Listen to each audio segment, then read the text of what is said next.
श्री स्वामी समर्थ. जय जय स्वामी समर्थ. तुम्हा सर्वांचं पुन्हा एकदा अगदी मनापासून आपल्या या नवीन व्हिडिओमध्ये मी स्वागत करते. तर आता उद्या आहे मार्गशीर्ष महिन्यातला पहिला गुरुवार. आपल्या हिंदू धर्मामध्ये प्रत्येक महिन्याला खास असं विशेष महत्त्व आहे आणि प्रत्येक महिना हा कोणत्या ना कोणत्या देवतेला समर्पित आहे. यानुसारच मार्गशीर्ष महिना हा माता महालक्ष्मीच्या सेवेसाठी समर्पित आहे. तसंच माता लक्ष्मीच्या पूजेसोबत या महिन्यामध्ये भगवान श्रीहरी विष्णूंची सुद्धा पूजाही केली जाते. कारण मार्गशीर्ष महिन्यामध्ये स्वतः भगवान श्रीहरी विष्णूंचा वास आहे.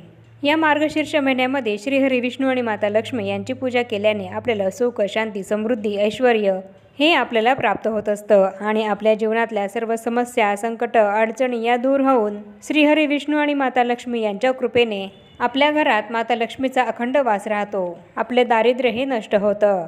ज्याप्रमाणे आपल्या हिंदू धर्मामध्ये श्रावण महिना हा विशेष आणि महत्त्वाचा मानला जातो, त्याचप्रमाणे मार्गशीर्ष महिनासुद्धा अतिशय विशेष आणि खास असा महत्त्वाचा मानला जातो. मार्गशीर्ष महिन्यामध्ये येणाऱ्या गुरुवारांचं विशेष आणि खास असं महत्त्व आहे. उद्या आहे मार्गशीर्ष महिन्यातला पहिला गुरुवार आणि उद्याच आपण सर्वजण मार्गशीर्ष महिन्यातल्या या पहिल्या गुरुवारांचं व्रत करणार आहोत आणि पूजेची मांडणी करून महालक्ष्मीची पूजासुद्धा करणार आहोत. प्रत्येक महिला ही आपल्या कुटुंबाच्या कल्याणासाठी, अखंड सौभाग्य प्राप्तीसाठी आणि आपल्या घरामध्ये सुख, शांती, समृद्धी हे कायम नांदावं याकरता मार्गशीर्ष महिन्यातल्या या गुरुवारांचं व्रत करत असते. मार्गशीर्ष महिन्यातील प्रत्येक गुरुवार हा अतिशय शुभ आणि महत्त्वाचा असा मानला जातो. मार्गशीर्ष महिन्यातल्या प्रत्येक गुरुवारी माता लक्ष्मी ही आपल्या घरामध्ये सूक्ष्म रूपाने वास करते आणि अशा या दिवशी जर आपण माता लक्ष्मीची सेवा पूजा केली आणि त्यासोबत काही प्रभावी उपाय जर केले तर माता लक्ष्मी ही आपल्यावर खूप प्रसन्न होते आणि आपल्याला भरभरून आशीर्वाद देते. तर आजच्या या व्हिडिओमध्ये मी तुम्हाला असाच एक अत्यंत प्रभावी उपाय हा सांगणार आहे की जो आपल्याला उद्या मार्गशीर्ष महिन्यातल्या पहिल्या गुरुवारी करायचा आहे आणि हाच उपाय तुम्ही दर गुरुवारी सुद्धा करू शकतात. उद्या मार्गशीर्ष महिन्यातल्या पहिल्या गुरुवारी आपल्याला आपल्या घरामध्ये इथे एक स्वस्तिक हे काढायचे आहे. तर हे स्वस्तिक चिन्ह आपल्याला केव्हा, कुठे आणि कसे काढायचे आहे याबद्दलच संपूर्ण माहिती मी तुम्हाला आपल्या आजच्या या व्हिडिओमध्ये देणार आहे. स्वस्तिक चिन्हाचा हा उपाय आपल्याला कसा करायचा आहे याबद्दलच संपूर्ण माहिती आपण आपल्या आजच्या या व्हिडिओमध्ये बघणार आहोत. त्यामुळे ही महत्त्वपूर्ण माहिती जाणून घेण्यासाठी तुम्ही हा व्हिडिओ कुठेही स्किप न करता शेवटपर्यंत नक्की बघा. मार्गशीर्ष महिन्यातील गुरुवारी हे स्वस्तिक चिन्ह इथे काढल्याने आपल्या घरातील दारिद्र्य हे दूर होईल, आपल्या संपूर्ण घराची प्रगती होईल आणि आपल्या घरामध्ये अखंड लक्ष्मी नांदेल आणि आपली कठीणातली कठीण इच्छासुद्धा पूर्ण होईल. तर आता हा उपाय आपल्याला उद्या कसा करायचा आहे हे आपण जाणून घेऊया.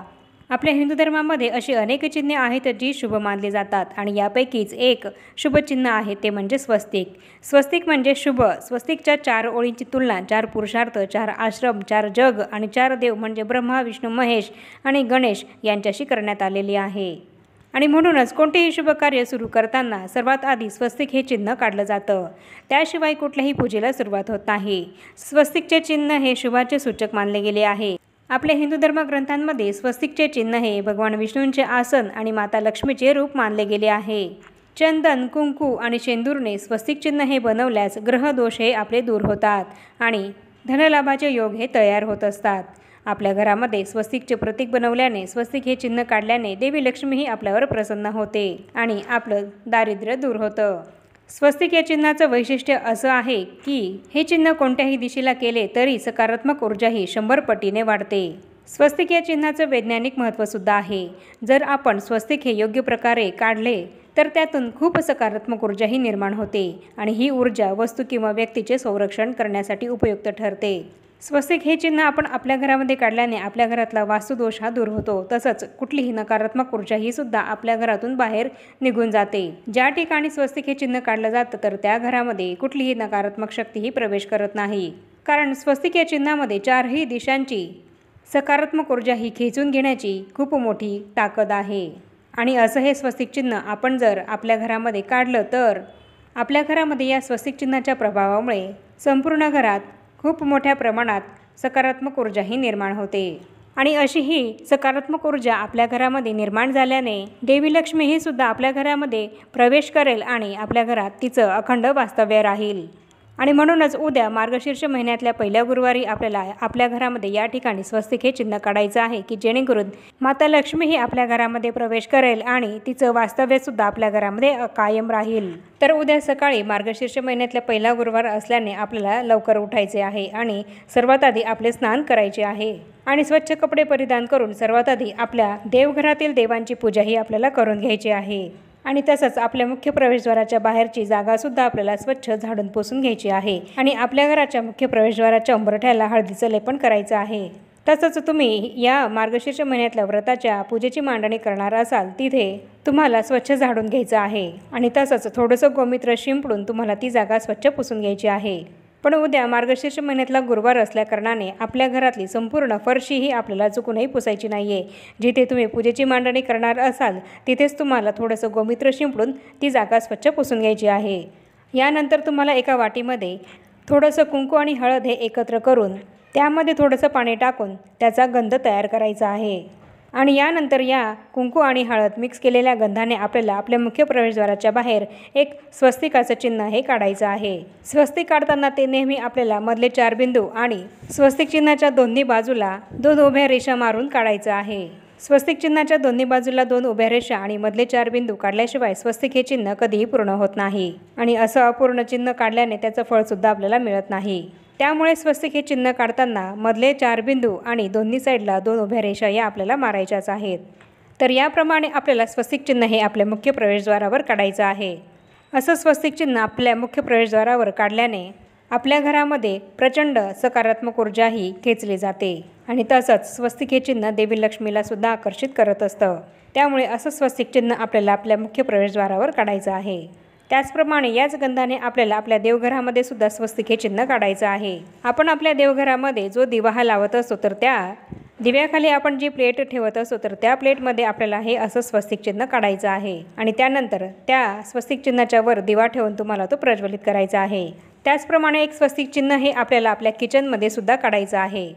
आपल्या किचनच्या ओट्याजवळ गॅसजवळ जी भिंत असते तर त्या भिंतीवर सुद्धा आपल्याला उद्या स्वस्तिक हे चिन्ह काढायचं आहे कारण आपल्या किचनमध्ये अन्नपूर्णा देवीचा वास असतो आणि मार्गशीर्ष महिन्यामध्ये अन्नपूर्णा देवीचे पूजन करणं हे सुद्धा खूप महत्त्वाचं मानलं गेलं आहे। त्यामुळे आपल्या किचनमध्ये सुद्धा आपल्याला असं एक स्वस्तिक काढायचं आहे जेणेकरून अन्नपूर्णा मातेच्या कृपेने आपल्या घरामध्ये अन्नधान्याची कमतरता कधीही भासणार नाही। आणि त्याचप्रमाणे आपल्या घरामध्ये आपण जिथं तुळशी ठेवली आहे तर त्या तुळशीजवळ त्या तुळशीच्या रोपाजवळ सुद्धा आपल्याला स्वस्तिक हे चिन्ह काढायचं आहे। मग हे चिन्ह तुम्ही तुळशी वृंदावनावर काढू शकतात किंवा तुळशीच्याच खाली जिथे जमिनीवर जागा असेल ती जागा स्वच्छ करून तिथे सुद्धा हे स्वस्तिक चिन्ह तुम्ही काढू शकतात। त्याचप्रमाणे तुमच्या घरामध्ये जिथे तुम्ही पैसे ठेवतात किंवा तुमची तिजोरी जर असेल तर त्या तिजोरीवर सुद्धा तुम्हाला स्वस्तिक हे चिन्ह काढायचं आहे।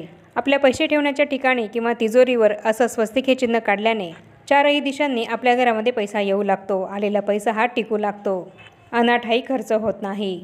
त्याचप्रमाणे आपल्याला आपण महालक्ष्मी व्रताच्या पूजेची मांडणी करणार आहोत तर त्या ठिकाणी सुद्धा ती जागा स्वच्छ पुसून घेऊन पूजेची मांडणी करण्यासाठी पाट किंवा चौरंग मांडण्याआधी त्या खाली आपल्याला जमिनीवर स्वस्तिक हे चिन्ह या गंधाने काढायचं आहे आणि मग त्यावर चौरंग किंवा पाट ठेवून एक कापड अंथरून त्यानंतर पूजेची मांडणी आपल्याला करायची आहे। पूजेची मांडणी काढण्याआधी हे असं स्वस्तिक चिन्ह आपल्याला तिथे पूजेच्या ठिकाणी काढायचं आहे आणि त्या स्वस्तिक चिन्हाची हळद कुंकू अक्षदा फूल अर्पण करून सर्वात आधी आपल्याला पूजा करायची आहे आणि मग त्यावर पाट ठेवून किंवा चौरंग ठेवून पूजेची मांडणी आपल्याला करायची आहे। पूजेच्या मांडणी ठिकाणी हे असं स्वस्तिक चिन्ह काढल्याने त्या जागेवर सगळ्या बाजूने 4ही दिशांनी सकारात्मक ऊर्जा ही एकवटली जाईल। सगळी नकारात्मक ऊर्जा, वाईट शक्ती त्या जागेवरून बाहेर निघून जाईल आणि अशी नकारात्मक ऊर्जा आपल्या घराबाहेर निघून गेल्याने आणि सकारात्मक ऊर्जेचा प्रवाह आपल्या घरामध्ये झाल्याने देवी लक्ष्मी मातासुद्धा आपल्या घरामध्ये येईल आणि तिलासुद्धा प्रसन्न वाटेल। यामुळे लक्ष्मी माता ही आपल्या घरामध्ये कायमस्वरूपी स्थिर होईल आणि आपलं दारिद्र्य दूर होऊन आपल्या संपूर्ण घराची प्रगती होईल। तर याप्रमाणे उद्या मार्गशीर्ष महिन्यातल्या पहिल्या गुरुवारी आपल्याला आपल्या घरामध्ये मी सांगितलेल्या ठिकाणी स्वस्तिक हे चिन्ह काढायचं आहे आणि जरी तुम्ही पूजेची मांडणी करणार नसाल तरीसुद्धा तुम्ही तुमच्या मुख्य प्रवेशद्वारावर, किचनमध्ये आणि देवघरामध्ये तसंच तुमच्या घरात असलेल्या तिजोरीवर आणि तुळशीच्या रोपाजवळ हे स्वस्तिक चिन्ह काढू शकतात। तर याप्रमाणे आजच्या व्हिडिओमध्ये मी तुम्हाला संपूर्ण माहिती दिली आहे की उद्या मार्गशीर्ष महिन्यातल्या पहिल्या गुरुवारी आपल्याला आपल्या घरामध्ये कसे कुठे स्वस्तिक हे चिन्ह काढायचे आहे याबद्दल संपूर्ण माहिती ही दिली आहे आणि तुम्ही सुद्धा त्याप्रमाणे स्वस्तिक हे चिन्ह तुमच्या घरामध्ये नक्की काढा। आणि आता या छोट्याशा माहितीसह आपण आपला आजचा हा व्हिडिओ इथेच थांबवूया।